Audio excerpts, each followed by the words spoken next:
Bunisi ham sabzilikmi? Ama sabzilik yemayman-ku, bilasizlar-ku, mevnay qilasizlar.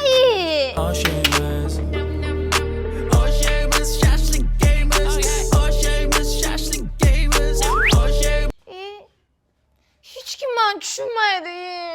Bu uyda meni hech kim tushunmaydi. Men ketaman. Ketdim. Ketyapman. Ketib bo'ldim. Hech kim chiqmadi ham.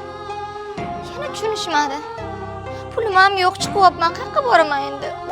Ana sinfdoshimiz Nigora esinglardami? O'sha yigitini parmish urdi. Da. Shunga tegibdi.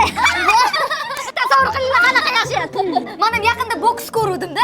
Bahodir Jalolov raqibini parmish urdi. Va shu kulgili, voy. Shunda Bahodir Jalolovda Nigoraga nima aloqasi bor?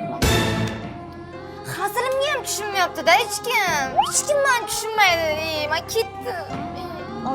Nigora ustidan kuldingmi? Men akamga tekkan-ku. Nimaga menga butilkada olib kelasiz? Men baklashkada katta ichaman-ku, doim ushlang buni. Bilishingiz kerak, har doim olib kelasiz. Hay, men nima qilay? Yozilgan olib keldim-da. Bo'ldi, boring, keting, hech nima kerak emas. Nimaga men har doim aybdor bo'laman? Hech kim meni hech qachon tushunmaydi. Maftuna, g'alatimisan? Odamlarga qanaqa muomala qilyapsan? To'g'ri buyurtma berganingda to'g'ri olib kelgan bo'lardi. Men qo'shiqlar eshitib o'zingga kelib ol, iltimos. Birovlar dilini og'ritolmas.